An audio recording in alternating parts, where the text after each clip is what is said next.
اعوذ باللہ من الشیطان الرجیم، بسم اللہ الرحمن الرحیم۔ بابر صاحب نے سوال کیا ہے سورہ سبا کی آیت نمبر 1 کے حوالے سے۔ ارشاد ہوتا ہے الحمدللہ الذی لہ ما فی السماوات و ما فی الارض وَلَهُ الْحَمْدُ فِي الْآخِرَةِ وَهُوَ الْحَکِیمُ الْخَبِیر۔ سب تعریف اللہ ہی کے لیے ہے جو کچھ آسمانوں اور زمین میں ہے، سب اسی کا ہے اور آخرت میں بھی اسی کے لیے سب تعریف ہے اور وہ حکمت والا خبردار ہے۔ تو اس حوالے سے بابر صاحب نے 2 سوال کیے ہیں۔ ایک تو یہ سوال ہے کہ جی یہ سماوات کا لفظ ہر جگہ استعمال ہوا ہے اور ساتھ والارض کا، تو سماوات سے کیا مراد ہے ایگزیکٹلی، اور اس کی کیا ایکسپلینیشن ہے کہ جی 7 آسمانوں کی بات کی گئی ہے تو اس سے کیا مراد ہے۔ اور دوسرا یہ کہ جی وما فی الارض، تو وہ کہتے ہیں کہ جی ہر جگہ ارض جو ہے وہ سنگولر یعنی واحد استعمال ہوا ہے، سماوات کے لیے جمع کا صیغہ ہے اور زمین کے لیے ارض کے لیے واحد کا صیغہ ہے۔ تو ارض سے کیا مراد ہے؟ کیا اس سے یہی زمین مراد ہے یا یہ جتنے بلینز آف سٹارز ہیں اور پلانٹس ہیں دوسرے یہ بھی مراد ہیں؟ تو یہ ان کے 2 سوال ہیں اس حوالے سے، اور اس کا وہ جواب چاہتے ہیں۔ تو اس پر ابھی ہم بحث کرتے ہیں۔ جہاں تک ارض کا تعلق ہے، پہلے ہم ارض کو لیتے ہیں، اس کو ایکسپلین کرتے ہیں، جو کہ سنگولر استعمال ہوا ہے یعنی واحد کا صیغہ استعمال ہوا ہے۔ تو انہوں نے کہا کہ یہ اس سے مراد کیا سارے باقی سٹارز بھی ہیں یا ارض سے مراد یہ زمین ہی ہے؟ ظاہری بات ہے کہ اس زمین پہ یہ نازل ہو رہا ہے کلام، تو اس سے مراد یہی زمین ہے۔ لیکن یہ کہنا کہ جی پورے قرآن میں کہیں بھی نہیں استعمال ہوا، تو ٹھیک ہے وہ صیغہ جمع کا تو نہیں ہے لیکن اس کو دوسرے انداز سے جمع میں بتایا گیا ہے، اور وہ ہے سورہ طلاق کی آخری آیت یعنی آیت نمبر 12۔ اس میں ارشاد ہوتا ہے کہ اللہ الذی خلق 7 سماوات ومن الارض مثلہن یتنزل الامر بینہن لتعلموا ان اللہ علی کل شیء قدیر وان اللہ قد احاط بکل شیء علما۔ اللہ ہی ہے جس نے 7 آسمان بنائے اور زمینیں بھی اتنی ہی، ان میں حکم نازل ہوا کرتا ہے تاکہ تم جان لو کہ اللہ ہر چیز پر قادر ہے اور اللہ نے ہر چیز کو علم سے احاطہ کر رکھا ہے۔ تو یہاں 7 زمینوں کا بھی ذکر ہے، اور 7 زمینوں کا ذکر کر کے اللہ نے 7 کہا ہے کہ ان میں اللہ کا امر جو ہے وہ نازل ہوتا رہتا ہے، 7 آسمانوں میں بھی اور 7 زمینوں میں بھی اللہ کا امر نازل ہوتا رہتا ہے۔ لِتَعْلَمُوا، تاکہ آپ جان لو، ان اللہ علی کل شیء قدیر، کہ اللہ ہر چیز پر قادر ہے۔ تو بابر صاحب کا سوال یہ تھا کہ جی زمین سے کیا مراد ہے؟ تو زمین سے مراد یہی زمین ہے جہاں پہ واحد کا صیغہ استعمال کیا گیا ہے، اور دوسرا سوال ان کا یہ تھا کہ جی یا یہ دوسرے سٹارز جو ہیں زمین سے یہ بھی مراد ہیں، اور کیا وہاں پر بھی مخلوق آباد ہے جس طرح یہاں پہ آباد ہے؟ تو یہاں تو سنگل صیغہ ہے، واحد کا صیغہ ہے، وہاں پہ تو بے شک یہی زمین مراد ہے، لیکن یہ سورہ طلاق میں پلورل کی بات کی گئی ہے، 7 زمینوں کی بات کی گئی ہے، اور اسی طرح کچھ مسنون دعاؤں میں بھی 7 زمینوں کا ذکر آیا ہے۔ حضرت علی کی ایک دعا ہے کہ رب السماوات السبع و رب الارضین السبع، کہ 7 آسمان اور 7 زمینوں کا رب۔ تو یعنی 7 زمینوں کا ذکر دعاؤں میں آیا ہوا ہے، حضرت علی کی دعاؤں میں اور مختلف مسنون دعاؤں میں آیا ہوا ہے۔ تو اس آیت میں، سورہ طلاق کی آیت میں اللہ نے بتایا ہے کہ ان میں امر بھی نازل ہوتا ہے اللہ کا، اور امر نازل ہونا کا بتانا کا مقصد یہ ہے تاکہ لوگ جان لیں کہ اللہ ہر چیز پر قادر ہے، وَأَنَّ اللَّهَ قَدْ أَحَاطَ بِكُلِّ شَيْءٍ علم، اور اللہ نے اپنے علم میں تمام چیزوں کا احاطہ کیا ہوا ہے۔ تو مقصد یہ تھا کہ اس آیت سے واضح ہوتا ہے کہ ظاہری بات ہے جب امر نازل ہو رہا ہے تو اس کا مطلب ہے کہ وہاں کوئی باشعور مخلوق موجود ہے جس کے لیے امر نازل ہوتا ہے۔ تو 7 زمینوں نے یا 7 پلینٹس ایسے ہیں جہاں پر انسانوں کی طرح کے مخلوق جو ہے وہ بستی ہے، اور وہاں پہ جو ہے اللہ کا امر بھی نازل ہوتا ہے، اور یہی اس بات کا ثبوت ہے کہ وہاں پہ کوئی باشعور مخلوق آباد ہے۔ تو جیسے میں نے بتایا کہ دعاؤں میں حضرت علی کی دعا میں ذکر ہے 7 زمینوں کا، اور اسی طرح اس آیت کی تفسیر میں ایک حدیث شریف ہے، حضرت عبداللہ بن عباس سے روایت ہے، اور اس آیت کی تفسیر میں علامہ مودودی صاحب نے اپنی کتاب تفسیر تفہیم القرآن میں اس آیت کی تفسیر کرتے ہوئے وہ حدیث بیان کی ہے۔ حدیث اس طرح ہے، مطلب ہے میں مفہوم بیان کر رہا ہوں، ایگزیکٹ الفاظ تو مجھے یاد نہیں ہے، کہ حضرت عبداللہ بن عباس سے کسی نے پوچھا اسی آیت کا کہ جی کیا ہماری طرح اور زمینیں بھی ہیں؟ تو حضرت عبداللہ بن عباس رضی اللہ عنہ نے بتایا کہ میں اس بارے میں کچھ نہیں کہتا ہوں کیونکہ مجھے ڈر ہے کہ تم لوگ کافر نہ ہو جاؤ۔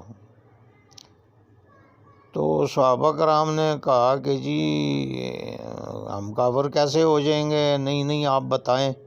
کہتا ہے کافر ایسے ہو جاؤ گے کہ جو میں بتاؤں گا وہ تم یقین نہیں کرو گے، مانو گے نہیں، تو پھر اس کا مطلب ہے کہ تم نے انکار کر دیا ہے۔ تو انہوں نے کہا کہ نہیں ہم ضرور مانیں گے، آپ ہمیں بتائیں کہ جی کیا تفسیر ہے۔ تو انہوں نے کہا کہ جی میں نے بھی پوچھا تھا اور مجھے بتایا گیا کہ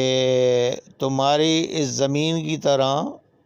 اور دوسری زمینیں بھی ہیں، اور تمہارے آدم کی طرح وہاں بھی ایک آدم ہے، اور تمہارے نوح کی طرح وہاں بھی ایک نوح ہے، اور تمہارے ابراہیم کی طرح وہاں بھی ایک ابراہیم ہے، اور تمہارے قرآن کی طرح احکامات وہاں بھی نازل ہوتے ہیں۔ تو یہ تفسیر بیان کی گئی حضرت عبداللہ بن عباس سے، تو یہ بڑی کلیئر ہو جاتی ہے کہ آدم کی طرح کا آدم ہے۔ ظاہری بات ہے یعنی ادھر بھی کوئی نہ کوئی نبوت کا سلسلہ جاری ہے۔ ہر مخلوق جو باشعور ہوتی ہے اس کا جو نبی ہوتا ہے اسی کی اسپیشی کا ہوتا ہے اور اسی کی نوع کا ہوتا ہے۔ یعنی یہ نہیں ہو سکتا کہ جی جنات کے لیے انسان پیغمبر اور انسانوں کے لیے جن آ جائے پیغمبر بن کے۔ جنات میں جن ہی پیغمبر ہوگا اور انسانوں میں انسان پیغمبر ہوگا۔ تو یہ تفصیل حضرت عبداللہ بن عباس نے بتائی، اور قرآن کی آیت بھی بڑی کلیئر ہے کہ وہاں امر نازل ہوتا ہے، اور یہ امر نازل ہونے سے ہی ہمیں پتہ چلتا ہے کہ جی باشعور مخلوق موجود ہے۔ کم از کم اگر اس 7 کا مطلب 7 ہے تو پھر 7 پلانٹس پر، اور اگر یہ 7 جو ہے صرف پلوریلٹی کے لیے ظاہر کیا گیا ہے، مطلب اب وہ ایکچول بات تو اللہ کو ہی پتہ ہے نا کہ 7 سے مراد 7 لٹرل میننگ میں 7 ہے یا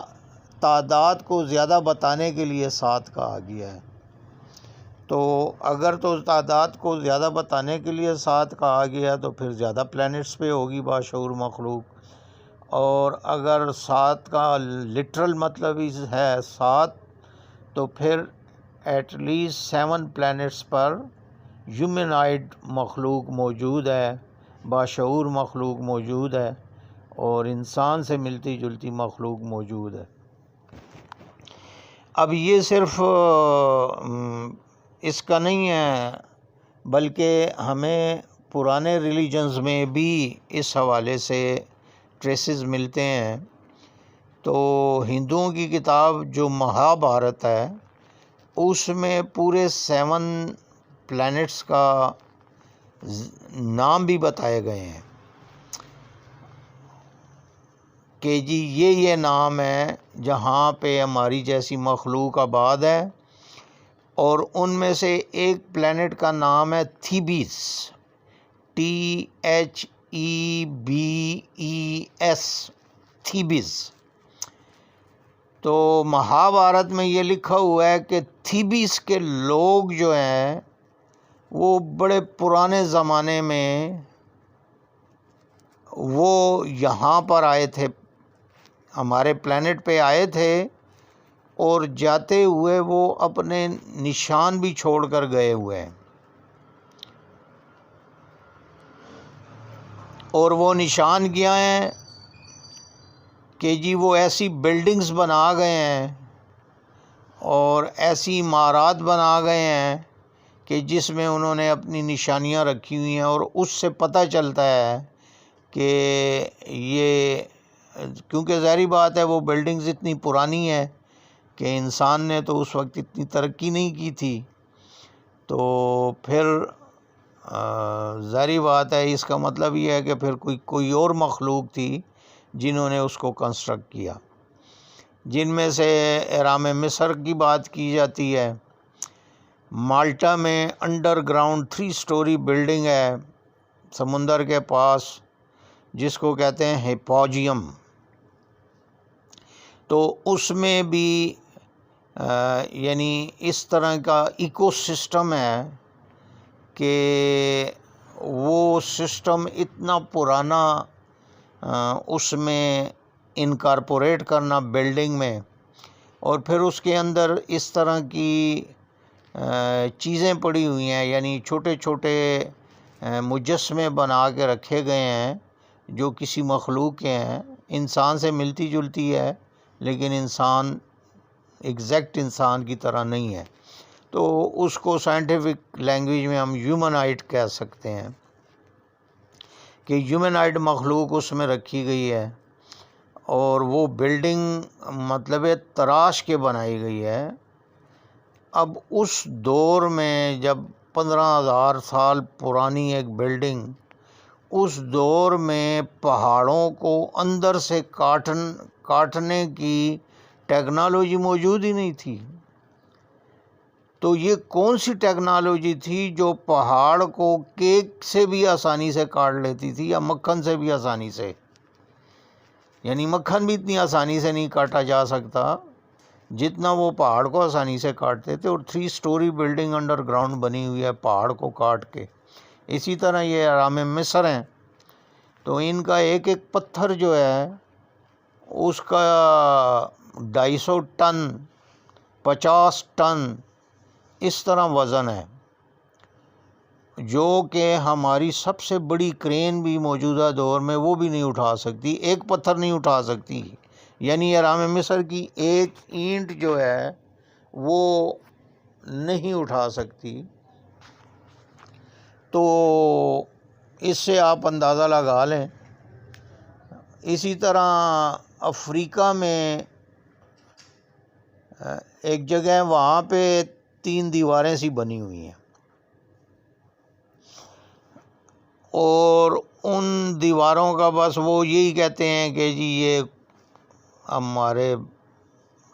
بہت اینشنٹ ٹائم سے یہ چلی آ رہی ہیں اور یہ گاڈز نے بنائی تھیں۔ تو امریکہ کا ایک رائٹر ہے ایرک وان دینیکن، اس نے اس موضوع پر 4-5 کتابیں لکھی ہیں ایکسٹرا ٹیریسٹریل لائف پر، یعنی دوسرے پلانٹس پر جو لائف ہے اس کے بارے میں یہ کہتے ہیں کہ this is extra terrestrial life.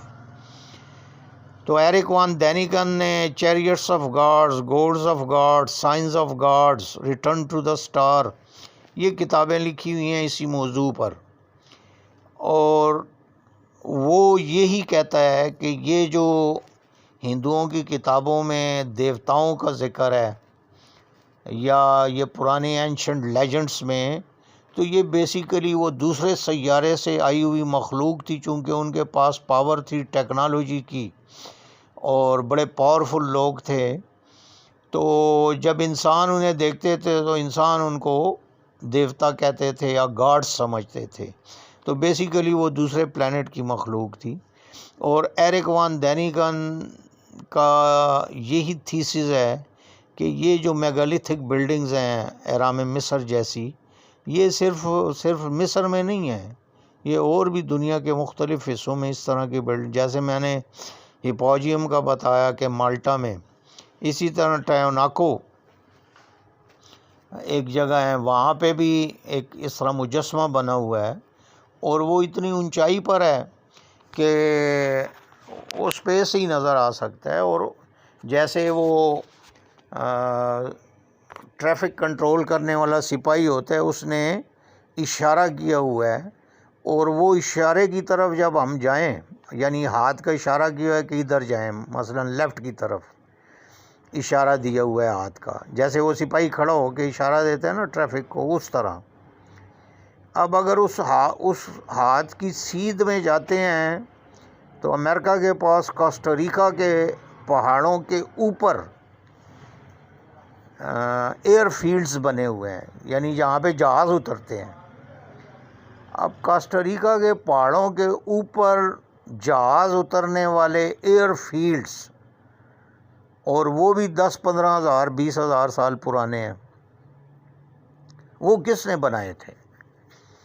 اور ادھر پہاڑ کے اوپر فیلڈ بنانے کا مقصد کیا تھا؟ اور ایئر فیلڈز پھر اس دور میں جب کہ جہاز موجود ہی نہیں تھا، تو وہ ایئر فیلڈز بھی اسپیس سے ہی نظر آتے ہیں۔ تو یہ جو میں نے افریقہ کی دیواروں کا کہا، تو جب ایرک وان دینیکن وہاں گیا تو اس نے پہلے تو پوچھا لوکل لوگوں سے، انہوں نے کہا جی کوئی پتہ نہیں یہ کب سے بنی ہوئی ہیں، اور یہ وہ گاڈز نے بنائی ہوئی ہیں، ہمارے بزرگ یہی بتاتے ہیں۔ تو ایرک وان دینیکن نے یہ کیا کہ ہیلی کاپٹر میں بیٹھ کے اوپر اونچا گیا۔ جب اس نے اوپر سے دیکھا تو پھر اس کو سمجھ آئی کہ یہ دیواریں بیسیکلی اینڈرومیڈا گیلیکسی کو ڈپیکٹ کر رہی ہیں، اور وہ اپنی یعنی جس اسٹار سے، جس پلانٹ سے وہ لوگ آئے تھے، انہوں نے بیسیکلی اپنی لوکیشن ان دیواروں کے ذریعے ظاہر کی ہوئی ہے، اور وہ نیچے سے کھڑے ہو کے زمین پہ کچھ سمجھ نہیں آتی، جب آپ ہائٹ پہ جا کے ان دیواروں کو دیکھتے ہیں تو پورا نقشہ بن جاتا ہے دیواروں سے، اور پتہ چلتا ہے کہ جی یہ اینڈرومیڈا گیلیکسی کے پلانٹ سے لوگ جو ہے پرانے زمانے میں، پری ہسٹورک ٹائم میں، جب انسان بالکل ہی جنگلوں میں رہنے والا تھا، ہمارے اس کے مطابق، یعنی جو اینتھروپولوجی ہے یا سوشیالوجی ہے، اس کے مطابق انسان جو ہے جنگلوں میں رہتا تھا۔ اسلامک کانسیپٹ جو ہے یہ تھوڑا سا ڈیفرنٹ ہے اس سے۔ تو بہرحال یعنی اس کو پتہ چلا کہ یہ بیسیکلی وہاں سے آئے ہیں۔ تو یہاں پہ ہم اس حوالے سے، یعنی کیونکہ ابھی یہ ٹائم وہ پھر آڈیو کو کاٹنا پڑتا ہے، تو اس لیے پھر باقی نیکسٹ آڈیو میں۔ وآخر دعوانا ان الحمد للہ رب العالمین۔